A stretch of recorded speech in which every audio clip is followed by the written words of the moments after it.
ہر قسم کی حمد و ثنا، تعریفات، تسبیحات اللہ مالک الملک کے لیے لائق اور زیبا ہے، جو رب تعالیٰ پوری کائنات کا پالنے والا، خالق، مالک، رازق، تنہا یکتا ذات ہے۔ درود و السلام ہو امام الانبیاء، امام کائنات جناب محمد الرسول اللہ صلی اللہ علیہ وسلم کی ذات اقدس پر،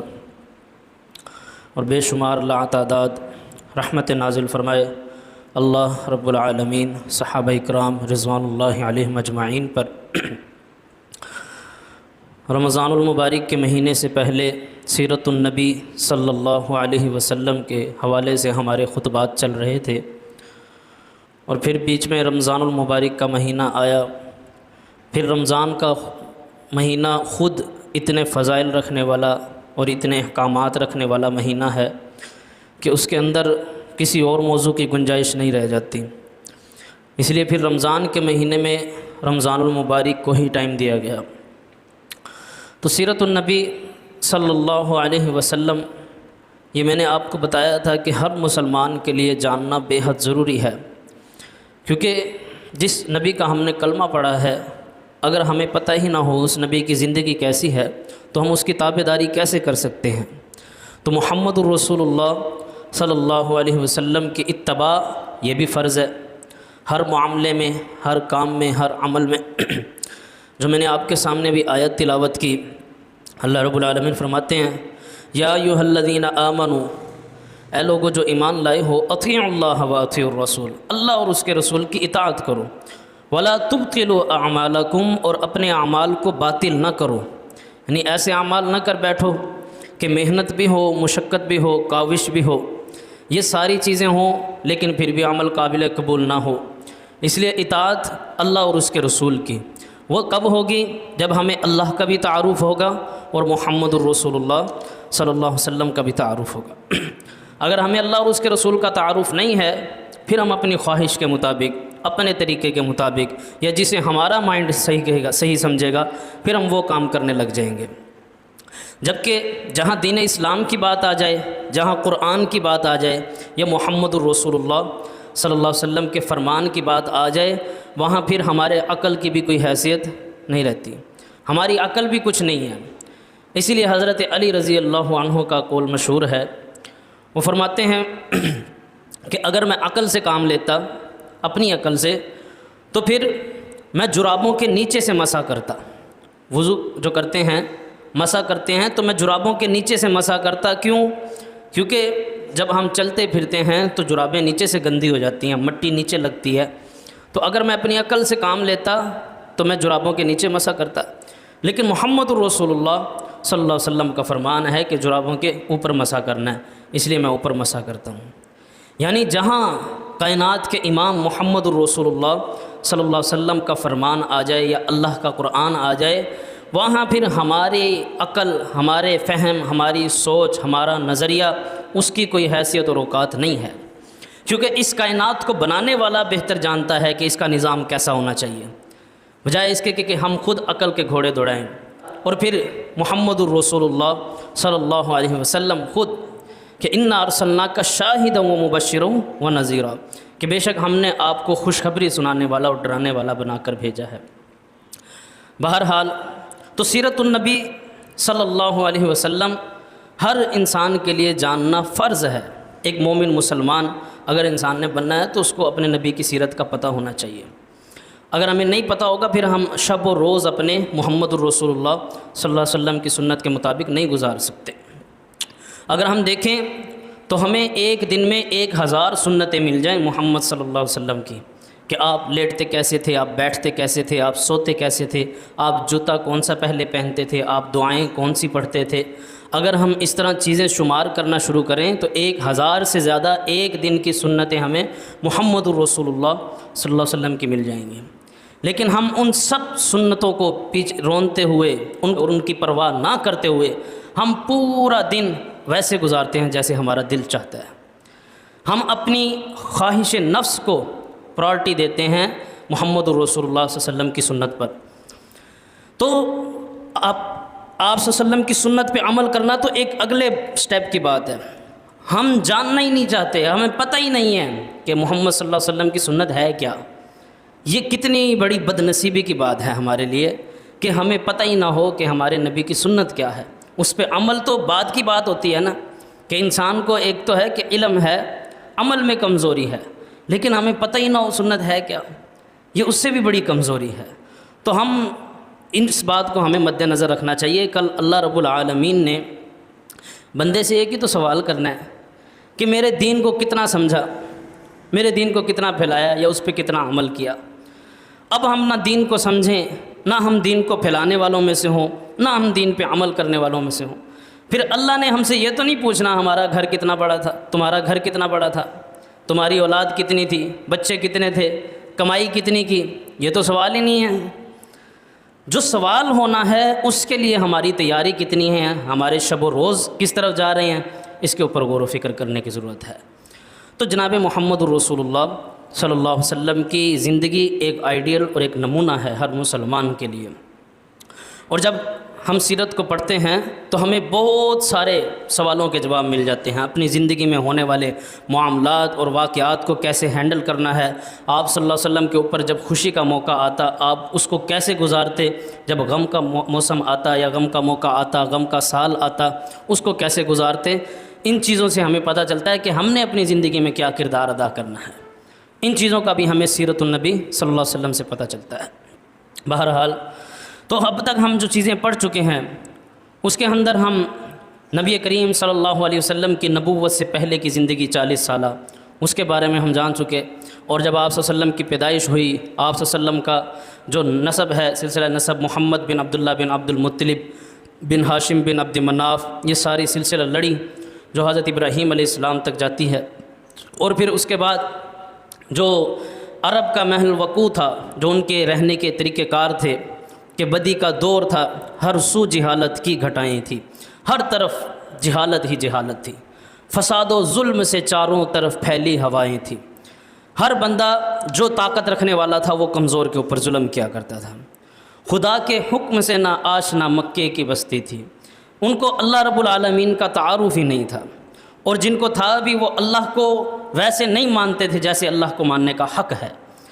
بلکہ شریک ٹھہراتے تھے، ڈائریکٹ اللہ کو نہیں پکارتے تھے بلکہ انہوں نے ذریعے بنائے ہوئے تھے۔ فساد و ظلم سے چاروں طرف وحشت برستی تھی، خدا کے دین کو بچوں کا وہ ایک کھیل سمجھتے تھے، کھیل تماشا بنایا ہوا تھا۔ چھوٹی چھوٹی سی مورتیاں پتھروں کی بنا کر تراش کر اپنے گھروں کے اندر رکھی ہوئی ہیں، جس کا جیسا دل کرتا ہے اس کو مٹی کو گھول کر گارا بنا کر جیسا دل چاہتا ہے ویسا خدا بنا کر اپنے سامنے رکھ کے اس کی پوجا شروع کر دی۔ یہاں تک ان کا دین تھا۔ تو خدا کے دین کو بچوں کا وہ ایک کھیل سمجھتے تھے۔ کسی نے گائے کو اپنا خدا بنا لیا، معبود بنا لیا، کسی نے پتھروں کو اپنا معبود بنا لیا، کسی نے دیوار کو، کسی نے کسی چیز کو، جس کا جو دل چاہا، جس کا جہاں دل مطمئن ہوا اس نے اس کو خدا بنا لیا۔ تو یہ صورتحال تھی مکہ کے اندر جب محمد الرسول اللہ صلی اللہ علیہ وسلم ابھی مبعوث نہیں ہوئے، آپ کو نبوت نہیں ملی۔ خدا کے دین کو بچوں کا وہ ایک کھیل سمجھتے تھے، خدا کو چھوڑ کر ہر چیز کو معبود کہتے تھے۔ اللہ کے علاوہ باقی سب چیزوں سے کوئی نہ کوئی عقائد ان کے جڑے ہوئے تھے۔ ایسے ہی تو ہی نہیں، انہوں نے 365 بت تراش رکھے تھے، ہر دن کا الگ بت، یہ روٹی دے گا، یہ کپڑا دے گا، یہ مکان دے گا، یہ مال دے گا، یہ اولاد دے گا، یہ مشکل وقت کو ٹالے گا، یہ خوشیاں لے کر آئے گا۔ یہ سارے کے سارے انہوں نے بت بنائے ہوئے تھے، ہر دن کا الگ بت۔ خدا کو چھوڑ کر ہر چیز کو معبود کہتے تھے۔ وہ اپنے ہاتھ ہی سے پتھروں کے بت بناتے تھے، انہی کے سامنے جھکتے، انہی کی حمد گاتے تھے۔ کسی کا نام عزا تھا، کسی کو لات کہتے تھے۔ وہ اللہ می بڑے بت کو بتوں کا باپ کہتے تھے، ساروں کا باپ بھی بنایا ہوا تھا ایک، کہ یہ ساروں بتوں کا بڑا ہے، سردار ہے، اگر کسی کو کچھ بھی چاہیے اس کے آگے آ کے مانگ لے، اوروں سے نہیں مل رہا تو اس سے مانگے، اللہ کی طرف نہیں جاتے تھے۔ تو غلامی بڑے بت کو بتوں کا باپ کہتے تھے۔ اگر لڑکی کی پیدائش کا ذکر وہ گھر میں سن لیتے تو اس معصوم کو زندہ زمین میں دفن کر دیتے۔ یہ صورتحال تھی مکہ کی، کہ آج محمد الرسول اللہ صلی اللہ علیہ وسلم کی سنت کی وجہ سے، آپ کی حدیث کی وجہ سے، آپ کی سیرت کی وجہ سے، آپ پر ایمان لانے کی وجہ سے آج بیٹی کو رحمت سمجھا جاتا ہے کہ بیٹی تو اللہ کی رحمت ہوتی ہے۔ اور محمد الرسول اللہ صلی اللہ علیہ وسلم کے فرمان فخر سے ہم شیئر کرتے ہیں کہ جس نے 2 بیٹیوں کی پرورش کی، 3 بیٹیوں کی پرورش کی، محمد الرسول اللہ صلی اللہ علیہ وسلم کا فرمان ہے اللہ اس کو جنت میں داخل فرمائے گا۔ اور ایک حدیث میں آپ نے فرمایا جس نے اپنی 2 بیٹیوں کی پرورش کی اچھے سے، پھر ان کو اچھا کھلایا پلایا اور ان کا اچھی جگہ پہ رشتہ کیا، اللہ رب العالمین ایسے بندے کو جنت میں داخل فرمائیں گے۔ تو لیکن عرب کا حال کیا تھا کہ اگر لڑکی کی پیدائش کا ذکر وہ گھر میں سن لیتے تو اس معصوم کو زندہ زمین میں دفن کر دیتے۔ ذرا سی بات پر تلوار چل جاتی تھی آپس میں قبائل کی بے شمار جنگیں ہوتی، چھوٹی چھوٹی سی بات پر جنگیں۔ اگر کسی ایک قبیلے نے دوسرے قبیلے کے کسی فرد کو قتل کر دیا، اس کے بدلے میں پھر وہاں سے حملہ ہوتا، اس قبیلے کا فرد قتل کیا جاتا اور پھر یہ قتل و غارت کا سلسلہ چلتا چلا جاتا اور کئی سالوں تک یہ جنگ چھڑی رہتی۔ یہ معاملہ تھا عرب کا، مکہ کا۔ تو ہر طرف خون ریزیاں، یہ ساری چیزیں جب ہو رہی تھی تو اتنے میں جناب محمد الرسول اللہ صلی اللہ علیہ وسلم کو اللہ رب العالمین نے مبعوث فرمایا۔ پھر نبی کریم صلی اللہ علیہ وسلم کی سیرت کے بارے میں ہم نے جانا کہ آپ صلی اللہ علیہ وسلم حلیمہ سعدیہ کے پاس بھی رہے، پھر اس کے بعد آپ صلی اللہ علیہ وسلم کے شق صدر کا واقعہ، پھر آپ صلی اللہ علیہ وسلم کی ہجرت کا واقعہ، پھر محمد الرسول اللہ صلی اللہ علیہ وسلم اپنے چچا کی شفقت میں رہے، محبت میں رہے۔ اس کے بعد نبی کریم صلی اللہ علیہ وسلم جنگ فجار میں شریک ہوئے، پھر آپ صلی اللہ علیہ وسلم کی حضرت خدیجہ رضی اللہ عنہا سے شادی ہوئی اور پھر حضرت خدیجہ رضی اللہ عنہا سے آپ صلی اللہ علیہ وسلم کی اولاد، اور پھر اس اولاد کے بارے میں بھی باقاعدہ میں نے پورا جمعہ پڑھایا تھا۔ آپ صلی اللہ علیہ وسلم کی جتنی بھی اولاد ہے، رقیہ، فاطمہ، زینب، کلثوم، اور بیٹوں میں عبداللہ، قاسم، ابراہیم، یہ 7 بچے محمد الرسول اللہ صلی اللہ علیہ وسلم کے، جن میں 6 بچے حضرت خدیجہ رضی اللہ عنہا کے بدن سے ہی پیدا ہوئے سوائے ابراہیم کے۔ وہ محمد الرسول اللہ صلی اللہ علیہ وسلم کی جو بیوی تھی ماریہ قبطیہ، ان کے بدن سے پیدا ہوئے۔ بہرحال یہ سارے واقعات میں آپ کے سامنے پچھلے خطبات میں رکھ چکا ہوں۔ تو آج کا جو ہمارا موضوع ہے وہ ہے نبوت کے بعد محمد الرسول اللہ صلی اللہ علیہ وسلم کے اوپر 40 سال کی عمر کے بعد جو حالات آئے، تنگ حالات، جن کے اندر نبی کریم صلی اللہ علیہ وسلم نے مکہ والوں کو، اپنے خاندان والوں کو دعوت دی، اس کے اندر جو مشکلات آئی ہیں آپ صلی اللہ علیہ وسلم کے اوپر، اس کے اندر بھی ہم ہجرت حبشہ تک ذکر کر چکے ہیں کہ مسلمانوں کے اوپر ظلم اور تشدد شروع ہو چکا تھا جب انہوں نے کھلم کھلا دعوت کا آغاز کیا، جن میں حضرت بلال رضی اللہ عنہ، حضرت عمار بن یاسر رضی اللہ عنہ کے والدین کو شہید کر دیا گیا، اور حضرت عمار رضی اللہ عنہ کی والدہ کو بھی شہید کیا گیا، ان کے والد یاسر کو بھی ان کی آنکھوں کے سامنے شہید کیا گیا۔ اور پھر یہ دین اسلام کے سب سے پہلے شہید بھی کہلائے۔ یہی ظلم اور تشدد جاری تھا، جن میں خباب بن ارت رضی اللہ عنہ، ان کے اوپر بھی ظلم کیا جاتا، حضرت عثمان بن عفان رضی اللہ عنہ، ان کے چچا، ان کے اوپر ظلم کیا کرتے تھے۔ یعنی اب یہ ظلم اور تشدد کا دورہ تھا جس سے مسلمان دوچار تھے، اور یہ دن بدن بڑھتا چلا جا رہا تھا۔ اور دوسری طرف مشرکین مکہ کے سرداران وہ ہر طرح سے اس کوشش میں تھے کہ کسی طرح اس تبلیغ کو روک دیا جائے، اس دعوت کو روک دیا جائے۔ لیکن اب کچھ لوگ یہ سوچتے ہیں کہ مکہ والے اتنے سارے لوگ، اتنے بڑے بڑے سردار بھی، اب وہ ایک شخص کو نہیں روک سکے یا یہ چھوٹی سی دعوت کو، تبلیغ کو دبا نہیں سکے۔ تو بات یہ ہے کہ محمد الرسول اللہ صلی اللہ علیہ وسلم خود ایک اونچے خاندان کے انسان تھے۔ یہ ہاشم کی جتنی بھی اولاد تھی،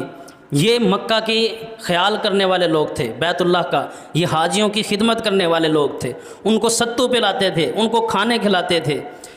ان کا بہت بڑا نام تھا۔ اسی وجہ سے محمد الرسول اللہ صلی اللہ علیہ وسلم کے نسب کو کہا بھی جاتا ہے کہ آپ صلی اللہ علیہ وسلم کا نسب سب سے اعلیٰ ہے۔ تو محمد الرسول اللہ صلی اللہ علیہ وسلم کے اوپر یہ ایسے ہاتھ نہیں ڈال سکتے تھے، اس وجہ سے ان کو بڑی مشکل بھی ہوتی، پریشانی ہوتی کہ ہم کس طرح اس دعوت کو روکیں۔ پھر نبی کریم صلی اللہ علیہ وسلم بھی بڑے پریشان کہ آپ کو تو یہ کچھ نہ کر سکتے، لیکن آپ کے جو صحابہ تھے، جو غریب طبقہ تھا، جو کمزور طبقہ تھا، جو کچھ کر نہیں سکتا تھا، غلامی کی زندگی گزار رہا تھا، ان کے اوپر ان کا زور چلتا تھا، ان کو انہوں نے ظلم اور تشدد کا نشانہ بنایا، اور پھر ان کے ساتھ ظلم اور تشدد کرنے میں کوئی کسر نہیں چھوڑی۔ ان کو گرم کوئلوں پہ بھی لٹایا گیا، تپتے ہوئے ریت پہ بھی لٹایا گیا، ان کے گرم لوہا کر کے ان کی کمر پہ بھی لگایا گیا۔ یہ سارے مظالم مسلمانوں کے ساتھ پیش آئے۔ پھر نبی کریم صلی اللہ علیہ وسلم نے ایک جگہ مقرر کی، اور اس کو کہا جاتا ہے دار ارقم، جہاں جناب محمد الرسول اللہ صلی اللہ علیہ وسلم صحابہ کرام رضوان اللہ علیہ مجمعین کے ساتھ جمع ہوا کرتے تھے۔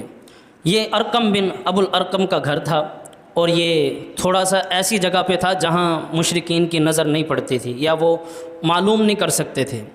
یہ ایسی جگہ پہ چھپا ہوا ایک گھر تھا، مکان تھا۔ اسی وجہ سے آج آپ نے دیکھا ہوگا مدارس کے نام، اسکولوں کے نام رکھے جاتے ہیں دار ارقم، تو یہ وہیں سے نام لیا جاتا ہے۔ اس گھر کا نام تھا جہاں صحابہ کرام رضوان اللہ مجمعین اور آپ صلی اللہ علیہ وسلم وہاں اکٹھے ہو کر دین اسلام کی گفتگو کرتے۔ اب آپ صلی اللہ علیہ وسلم کھلم کھلا دعوت تو دے رہے تھے، لیکن مسلمانوں کے جو آپس کے مشورے ہوا کرتے تھے کہ اب آگے کیا کرنا ہے، آگے کا کیا پلان ہے، اللہ رب العالمین نے کیا حکم نازل فرمایا، کوئی صورت نازل ہوئی، کوئی آیت نازل ہوئی، اس بارے میں کوئی گفتگو، تو وہ سب کی سب اس دار ارقم میں ہوا کرتی تھی۔ اور پھر آپ صلی اللہ علیہ وسلم نے اسی دار ارقم کو دین اسلام کی تبلیغ کے لیے ایک مرکز بنا لیا کہ اب کوئی اسلام بھی قبول کرتا وہ سیدھا دار ارقم میں آتا۔ چھپ چھپا کر جو لوگ ایمان لانا چاہتے تھے، اسلام قبول کرنا چاہتے تھے، لیکن وہ چاہتے تھے ہمارے خاندان کو، مکہ والوں کو، ان لوگوں کو پتہ نہ چلے، تو وہ سیدھا دار ارقم کے اندر آتے اور محمد الرسول اللہ صلی اللہ علیہ وسلم کے سامنے دین اسلام کو قبول کرتے۔ تو یہ ایک مرکز بن گیا، اور یہ مرکز وجود میں ایسے بھی آیا کہ حالات بہت بگڑ چکے تھے مکہ میں، مسلمانوں کی تبلیغ کی بھی وجہ سے، اور مسلمانوں کو جب مکہ والے عبادت کرتے دیکھتے، نمازیں پڑھتے دیکھتے، تو وہ جوش میں آ کر، طیش میں آ کر لڑائی کرنے کی کوشش کرتے، اور ظلم اور تشدد مزید ان کا بڑھ جاتا۔ اب یہ ظلم اور تشدد کا جو نشانہ بننے والے مسلمان تھے، یہ بھی گنتی کے مسلمان تھے، مطلب وہ لوگ جو غلامی میں تھے، جو ان کے اوپر ان کے سردار جتنا مرضی ظلم کریں کوئی کچھ کہنے والا نہیں ہوتا تھا۔ حضرت بلال رضی اللہ عنہ کو تو ابو بکر صدیق رضی اللہ عنہ نے آزاد کروا لیا تھا، لیکن حضرت ابو بکر صدیق رضی اللہ عنہ نے اور دیگر صحابہ کو بھی آزاد کروایا، اسی طرح رقم دے کر، پیسے دے کر۔ پھر بھی کچھ لوگ بچ گئے جو ظلم اور تشدد کی زندگی گزار رہے تھے۔ تو میں یہ بتا رہا تھا دار ارقم جو شروع ہوا وہ کچھ اس طرح سے کہ مسلمان یہ گھاٹیوں کے اندر جا کر، ادھر ادھر جا کر نماز پڑھا کرتے تھے، اور یہ پیچھے سے مشرکین آتے۔ اب آپ اندازہ لگائیں کہ ایک بندہ نماز کے اندر موجود ہے، جماعت ہو رہی ہے، تو یہ آتے، آ کر گالیاں دیتے، گالم گلوچ کرتے، برا بھلا کہتے، پتھر برساتے، پتھر مارتے، لیکن ابھی تک کسی بھی مسلمان نے جوابی کارروائی نہیں کی تھی، کسی نے ہاتھ نہیں اٹھایا تھا کسی بھی کافر پر، مشرک پر جواباً۔ اور وہ اس وجہ سے کہ نہ محمد الرسول اللہ صلی اللہ علیہ وسلم کی طرف سے اجازت تھی، اور نہ ہی اللہ رب العالمین نے کوئی آیت نازل فرمائی تھی اس بارے میں۔ اللہ نے تو بلکہ حکم دیا تھا کہ دین کی تبلیغ کرو کھلم کھلا، لیکن ابھی ہاتھ اٹھانے کی اجازت نہیں تھی۔ ہوا کیا کہ سعد بن ابی وقاص رضی اللہ عنہ، ان کو غصہ آ گیا کہ ایک مرتبہ گھاٹی میں نماز سب پڑھ رہے تھے، تو ان کو غصہ آیا اور انہوں نے کوئی چیز اٹھا کر، پتھر یا کوئی لکڑی بھاری ایسی جو زخمی کر دے، وہ اٹھا کر ایک کافر کو دے ماری، اور اتنی زور کی ماری کہ اس کا خون بہہ پڑا، خون نکلنا شروع ہو گیا۔ اب جب محمد الرسول اللہ صلی اللہ علیہ وسلم نے بھی یہ ساری صورتحال دیکھی کہ معاملات خراب ہوتے جا رہے ہیں، بڑھتے جا رہے ہیں، اگر یہی معاملہ رہا تو پھر یہ مسلمانوں کو چھوڑیں گے نہیں، تعداد میں زیادہ ہیں، ظاہر ہے ابھی ہم کمزور ہیں، اور یہ لڑائی بہت زیادہ بڑھ جائے گی، جبکہ اللہ رب العالمین کی طرف سے ابھی حکم نہیں آیا۔ اور زیادہ طیش میں بھی یہ تب آتے تھے جب یہ مسلمانوں کو نماز پڑھتا دیکھتے یا مسلمانوں کو دین اسلام کے بارے میں کوئی گفتگو یا بات چیت کرتا دیکھتے۔ اور پھر جو دار ارقم کے اندر میٹنگز ہونی تھی وہ تو ان کے سامنے کی نہیں جا سکتی تھی، یہ ایسے بدبخت لوگ تھے، یہ تو کبھی بھی ایسی میٹنگ نہ ہونے دیتے۔ اور خود ان کی میٹنگز کہاں ہوتی تھی؟ بیت اللہ کے ساتھ ہی ایک جگہ جہاں یہ سب کے سب اکٹھے ہو کر بیٹھتے سرداران، اور دین اسلام کے خلاف سازشیں کرتے کہ اب آگے ان کو کیسے روکنا ہے۔ دوسری طرف مسلمان چھپ چھپ کر لیکن الحمدللہ دیکھیں آج آپ وہی بیت اللہ ہے، وہی مکہ ہے، آج وہاں صرف اور صرف محمد الرسول اللہ صلی اللہ علیہ وسلم کے نام کی گونج ہے۔ آج محمد الرسول اللہ صلی اللہ علیہ وسلم کا نام 5 اذانوں میں لیا جاتا ہے وہاں بھی، اور پوری دنیا میں گونجتا ہے۔ بہرحال یہ ظلم اور تشدد اپنی انتہا کو پہنچا کہ نبوت کا 4تھا سال تھا، اس کے درمیان کا یا آخر کا حصہ چل رہا تھا کہ یہ ظلم اور تشدد میں بڑھتے چلے گئے، بڑھتے اتنا بڑھ گئے کہ اب مسلمان مجبور ہو گئے۔ ادھر اللہ رب العالمین نے سورہ کہف نازل فرما دی۔ سورہ کہف نازل فرما کر اس کے اندر اللہ رب العالمین نے مسلمانوں کو اشارہ دیا کہ تم یہاں سے ہجرت کر جاؤ۔ سورہ کہف کے اندر جیسے وہ غار کے اندر جا کر چھپ گئے تھے، اللہ رب العالمین نے پھر ان کے لیے راستے کھولے۔ وہ غار والا واقعہ، وہ ذوالقرنین والا واقعہ، اور موسیٰ اور خضر علیہ السلام والا واقعہ، ان سارے واقعات کے اندر محمد الرسول اللہ صلی اللہ علیہ وسلم کو پیغامات دیے گئے اللہ رب العالمین کی طرف سے اشارتاً، کہ جیسے موسیٰ اور خضر علیہ السلام کا واقعہ ہے، اس کے اندر وہ کشتی کا پھٹا جو پھاڑ دیتے ہیں، ایک بچے کی گردن پکڑ کے مروڑ دیتے ہیں، اور ایک گرتی ہوئی دیوار اس کو سیدھا کھڑا کر دیتے ہیں، اس کی اجرت مزدوری بھی نہیں، اور پھر بظاہر جو چیزیں نظر آ رہی ہوتی ہیں ان سب کا الٹ ہوتا ہے۔ وہ کشتی کا پھٹا اس لیے پھاڑا جاتا ہے کہ وہ عیب دار ہو جائے گی تو اس کو روکا نہیں جائے گا، اور اسی طرح بچے کی گردن اس لیے مروڑ دی جاتی ہے کہ وہ بڑا ہو کر ماں باپ کا نافرمان بننا تھا، اس نے ظالم انسان بننا تھا۔ اسی طرح وہ جو دیوار سیدھی کی جاتی ہے، یہ بہرحال میں مختصراً آپ کو واقعہ پیش کر رہا ہوں ورنہ یہ پورا جمعہ واقعی لے جائے گا۔ تو یعنی وہ سارا واقعہ سورہ کہف کے اندر اللہ رب العالمین نے بتایا، اور اس کے اندر اللہ نے یہ پیغام دیا کہ جو تمہیں ظاہری نظر آ رہا ہوتا ہے حقیقتاً ویسا نہیں ہوتا، ضروری نہیں ہے ویسے ہی ہو، اس کے علاوہ بھی کوئی راستہ ہوتا ہے۔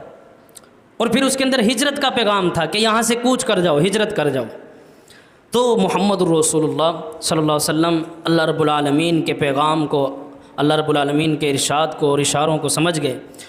پھر آپ صلی اللہ علیہ وسلم نے صحابہ اکرام رضوان اللہ مجمعین کو حکم دیا کہ یہاں سے ہجرت کر جاؤ۔ تو پہلی جو ہجرت حبشہ ہوئی اس کے اندر کچھ لوگ، گنتی کے کچھ لوگ، 20 سے بھی کم افراد، 17-18 لوگ، یہ ہجرت انہوں نے کی حبشہ کی طرف۔ اب جب یہ حبشہ کی طرف ہجرت کرنے لگے تو اتفاق سے ان کو کشتیاں بھی کھڑی ہوئی مل گئی جس کے اندر انہوں نے بیٹھ کے جانا تھا۔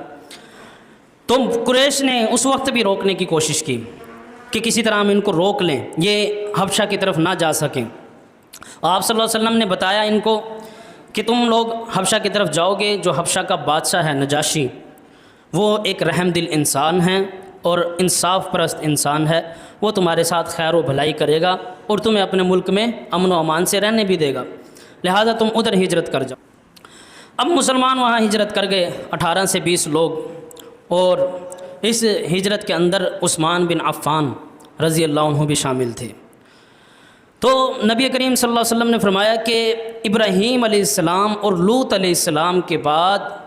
یہ پہلی ہجرت ہے جو اللہ رب العالمین کے دین کے غلبے کے لیے کی جا رہی ہے۔ ابراہیم علیہ السلام اور لوط علیہ السلام کا دور کہاں پیچھے دور، اس کے بعد دین اسلام کے لیے پہلی مرتبہ یہ چند لوگ 18-20 لوگ یہ وہاں نکلے ہیں، جس کے اندر 4-5 عورتیں تھیں اور 13-14 مرد، یہ ہجرت کر کے گئے۔ اب جب وہاں ہجرت کر کے چلے گئے، یہ رجب کا مہینہ تھا، اس کے بعد شعبان آیا، رمضان آیا۔ نبی کریم صلی اللہ علیہ وسلم مکہ میں موجود ہیں، ایک مرتبہ اسی دورانیے میں آپ صلی اللہ علیہ وسلم بیت اللہ کے اندر آتے ہیں، اور بیت اللہ کے اندر سب کے سب لوگ اس وقت موجود تھے، سردار بھی موجود ہیں اور دیگر لوگ بھی اکٹھے ہوئے تھے۔ اب نبی کریم صلی اللہ علیہ وسلم نے وہاں بیت اللہ میں آنے کے بعد سورہ نجم کی تلاوت شروع کر دی اونچی آواز سے، والنجم اذا ہوا ما ضل صاحبکم وما غوا وما ينطق عن الہوا ان هو الا وحی یوحی۔ آپ صلی اللہ علیہ وسلم پڑھنا شروع ہوئے، اور وہ سب کے سب لوگ قرآن کی مٹھاس کو محسوس کرنے لگے، ان سب کے دل کے اندر قرآن مجید اترنے لگ گیا۔ اب وہ آپ صلی اللہ علیہ وسلم پڑھتے جا رہے ہیں اور وہ سنتے جا رہے ہیں مدہوش ہو کر، ورنہ ان کی سوچ یہ تھی اور انہوں نے اپنا یہ فیصلہ کیا ہوا تھا متفقہ کہ محمد الرسول اللہ صلی اللہ علیہ وسلم کو قرآن نہیں پڑھنے دینا، فوراً آپ صلی اللہ علیہ وسلم کو روکنا ہے، اور اس کے بارے میں یہ بات ہے لا تسمعوا لهذا القرآن، اس قرآن کو مت سنو، اس کو سننا نہیں ہے، والغوا فیہ لعلکم تغلبون، اور اس کے جب آپ صلی اللہ علیہ وسلم پڑھیں تو تم تہلکہ مچاؤ، تم شور شرابہ کرو، پھر تم غالب رہو گے، اگر تم چپ ہو گئے تو یہ قرآن تمہارے اوپر غالب آ جائے گا۔ تو نبی کریم صلی اللہ علیہ وسلم نے سورہ نجم کی جو تلاوت شروع کی، آپ صلی اللہ علیہ وسلم پڑھتے جا رہے ہیں، اور پھر پڑھنے والے بھی کائنات کے امام ہیں، سب سے خوبصورت آواز، اور پھر سورہ نجم کی وہ تلاوت، ما ینطق عن الہوی ان هو الا وحی یوحی، شروع میں ہی ایسی خوبصورت آیات کہ محمد صلی اللہ علیہ وسلم تو اپنی مرضی سے بولتے ہی نہیں ہیں، وہ تو بولتے ہی اللہ کی وحی سے ہیں، بات ہی اللہ کی وحی سے کرتے ہیں۔ تو کلام ہو پوری کائنات کے رب کا، اور پڑھنے والے محمد الرسول اللہ صلی اللہ علیہ وسلم۔ اب پھر یہ مکہ کے لوگوں نے کیسے نہیں جھکنا تھا،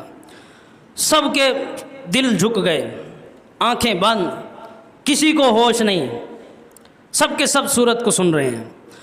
آخر میں جب محمد الرسول اللہ صلی اللہ علیہ وسلم نے آخری آیت پڑھی فَاسْجُدُوا لِلَّهِ وَاعْبُدُوا، کہ اللہ کے لیے سجدہ کرو اور اس کی عبادت کرو، اور ساتھ ہی آپ صلی اللہ علیہ وسلم نے یہ آیت پڑھنے کے بعد آپ صلی اللہ علیہ وسلم سجدے میں چلے گئے۔ جب نبی کریم صلی اللہ علیہ وسلم سجدے میں گئے، ساتھ ہی جتنے لوگ بیٹھے تھے سب کے سب سجدے میں چلے گئے، اور پھر کچھ دیر تک یہ سب سجدے میں پڑے رہے، کسی کو ہوش نہیں، اور جب ان کو ہوش آئی، پتہ چلا، اور پھر ایک دوسرے کو کوسنے لگے، یہ کیا کیا ہے؟ جس دعوت کو روکنے کے لیے ہم نے ایڑی چوٹی کا زور لگا لیا، اسی دعوت کے ہاتھوں ہم مغلوب ہو گئے، ہم نے خود سجدہ کر بیٹھے۔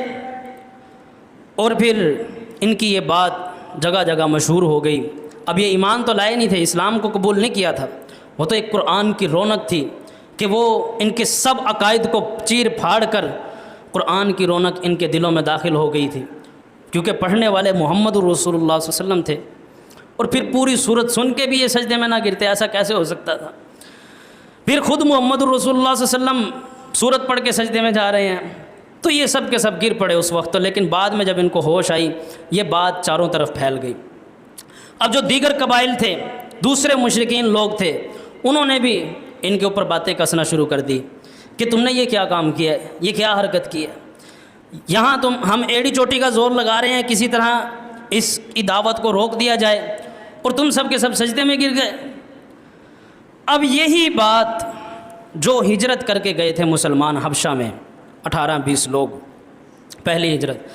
یہ بات ان تک پہنچی، اور یہ دوسرا رخ اختیار کر کے پہنچی۔ جیسے ہمارے یہاں ہوتا ہے نا، اب تو اس بات کی خاص ٹیسٹنگ بھی ہو چکی ہے کہ آپ نے اگر ایک بندے کو ایک بات بتائی ہے، وہ 100ویں بندے تک پہنچتے پہنچتے بات ہی کچھ اور ہو جائے گی، وہ بات ہی نہیں ہوگی۔ آپ پہلے بندے سے پوچھیں گے تو بالکل مختلف بات، اور اس 100ویں بندے سے پوچھیں گے تو بات ہی بالکل کچھ اور ہوگی، جس کا اس بات سے کوئی تعلق ہی نہیں ہوگا۔ تو ایسا ہی کچھ ہوا ان لوگوں کے ساتھ جو ہجرت کر کے گئے تھے حبشہ میں، کہ ان کو وہاں پناہ تو مل گئی تھی، لیکن ان تک خبر پہنچی کہ مکہ کے جو لوگ ہیں وہ مسلمان ہو گئے ہیں، سب کے سب، کیونکہ وہ سجدے میں گرے تھے، تو وہ سب کے سب مسلمان ہو گئے ہیں، وہاں امن و امان قائم ہو گیا ہے، ظلم و تشدد ختم ہو چکا ہے، لہٰذا اب ہم دوبارہ مکہ جاتے ہیں۔ اب انہوں نے کیا کیا کہ ادھر سے چلے یہ مکہ کے لیے واپس آنے کے لیے شوال کے مہینے میں، رجب میں گئے تھے، اب شوال میں واپس آ رہے ہیں کہ اب تو وہاں امن و امان قائم ہو گیا ہے، سب کے سب لوگ مسلمان ہو چکے ہیں، ہماری دعوت رنگ لا چکی ہے۔ آپ صلی اللہ علیہ وسلم کو نہیں پتہ کہ یہ ہجرت کر کے دوبارہ واپس آ رہے ہیں۔ اب یہ جب مکہ کے قریب پہنچے، مکہ کے قریب پہنچتے وقت ان کو خبر ملی کہ یہ تو خبر جھوٹی تھی کہ سب مکہ والے مسلمان ہو گئے ہیں، بلکہ وہ تو اسی طرح اپنے ہی دین پر قائم اور دائم ہیں، اور مسلمانوں پر اسی طرح ظلم اور تشدد جاری ہے۔ تو وہ جب بالکل قریب پہنچ کے یہ خبر ملی تو کچھ لوگ تو وہیں سے واپس حبشہ چلے گئے کہ بھائی ہم نہیں جاتے مکہ میں، لیکن کچھ لوگ انہوں نے کہا کہ ہمارا فلانا رشتہ دار ہے یا فلانا ہے، ہم اس کی پناہ میں دوبارہ مکہ چلے جاتے ہیں۔ اب کچھ چلے گئے واپس حبشہ، اور کچھ دوبارہ مکہ واپس آ گئے۔ اب جو دوبارہ مکہ واپس آئے تھے ان کے اوپر مزید ظلم شروع ہو گیا اور تشدد شروع ہو گیا، صرف اس بات پہ کہ یہ ہجرت کر کے گئے کیوں۔ ادھر پھر محمد الرسول اللہ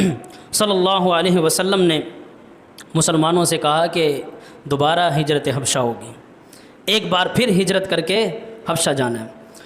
تو آپ صلی اللہ علیہ وسلم کا حکم تھا، جو صحابہ کرام رضوان اللہ علیہم اجمعین ہیں وہ تو جان دینے کے لیے تیار تھے، یہ تو پھر ایک ہجرت تھی۔ تو آپ صلی اللہ علیہ وسلم کے حکم پہ سب مسلمان تیار ہوئے، ان میں تقریباً 83-84 کے قریب مرد تھے اور اسی طرح 18 کے قریب عورتیں، یہ 100 کی تعداد تقریباً یہ ہجرت کر کے جاتی ہے حبشہ کی طرف۔ اب ہجرت کرنا پہلے سے بھی زیادہ مشکل تھا، کیونکہ اب مکہ والے بھی بالکل الرٹ تھے کہ یہ مسلمان اب یہاں سے ہل کے تو دکھائیں، پھر ہم انہیں بتائیں گے۔ لیکن انہوں نے جیسے بھی مشکل اٹھاتے ہوئے، تنگی اٹھاتے ہوئے، جیسے کیسے حبشہ کی طرف ہجرت کر لی۔ محمد رسول اللہ صلی اللہ علیہ وسلم نے ان کو سارا پلان بتایا کہ اس طریقے سے تم حبشہ جا سکتے ہو۔ لیکن جب یہ حبشہ پہنچے، ادھر سے مکہ والوں نے بھی پلاننگ شروع کر دی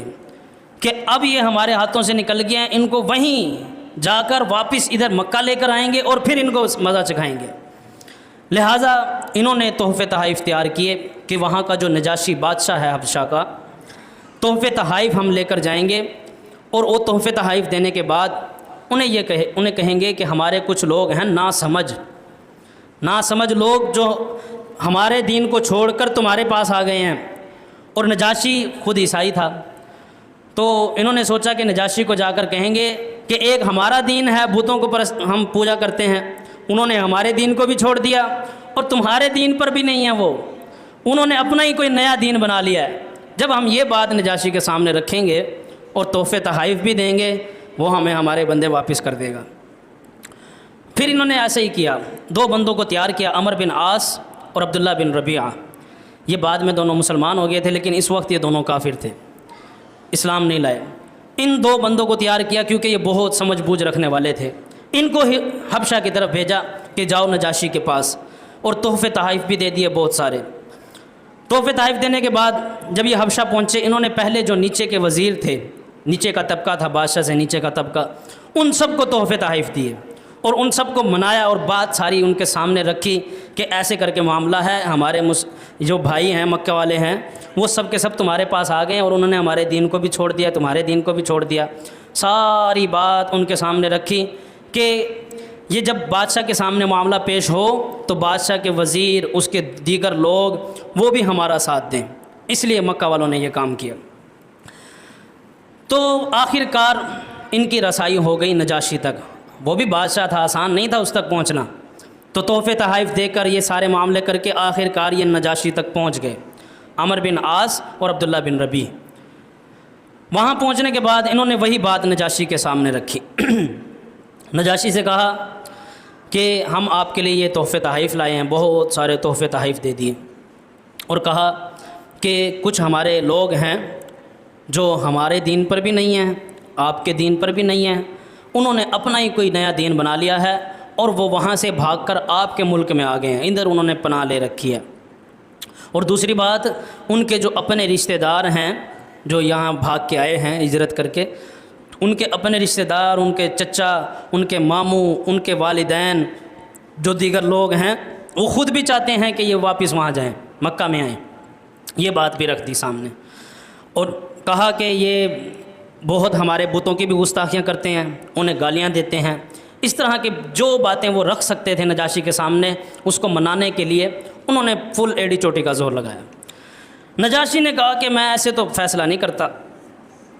ظاہر محمد صلی اللہ علیہ وسلم کا فرمان تھا کہ انصاف پرست ہے، وہ انصاف کرنے والا بندہ ہے۔ اس نے کہا میں دونوں طرف کی بات سنوں گا، دیکھتا ہوں کہ کیا بات بنتی ہے۔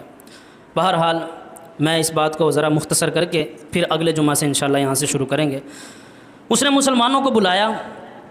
جو وہاں ہجرت کر کے آئے ہوئے تھے، اور ان کے سامنے ان ساری باتوں کو رکھا کہ یہ ایسے ایسے بات کہہ رہے ہیں۔ تو اس مسلمانوں نے فیصلہ کر لیا تھا جاتے ہوئے نجاشی کے پاس کہ اب کیا کرنا ہے۔ تو جعفر بن ابی طالب رضی اللہ عنہ، یہ حضرت علی رضی اللہ عنہ کے بڑے بھائی، انہوں نے کہا کچھ بھی ہو جائے میں سچ ہی کہوں گا، ہم سچ بولیں گے، بھلے ہمارے ساتھ جو مرضی سلوک کیا جائے۔ اب مکہ جائیں تب مرتے ہیں، حبشہ میں اگر سچ بولیں تب مرتے ہیں، لیکن مسلمانوں نے فیصلہ یہی کیا کچھ بھی ہو جائے بولیں گے سچ ہی۔ تو جب نجاشی کے دربار میں پہنچے، نجاشی نے کہا تم ان کے دین کو بھی چھوڑ چکے ہو، میرے دین کو بھی نہیں مانتے، تم نے اپنا ہی کوئی نیا دین بنا لیا ہے، ان کے بتوں کو گالیاں دیتے ہو۔ پھر وہاں جعفر بن ابی طالب نے خطاب کیا، ایک باقاعدہ پورا خطبہ دیا، اس کی آنکھوں میں آنکھیں ڈال کے۔ وہ خطبہ انتہائی کمال کا خطبہ تھا، وہ انشاءاللہ میں اگلے جمعہ میں آپ کے سامنے رکھوں گا۔ اللہ رب العالمین سے دعا ہے اللہ رب العالمین حق بات کو سمجھ کر عمل کرنے کی توفیق عطا فرمائے۔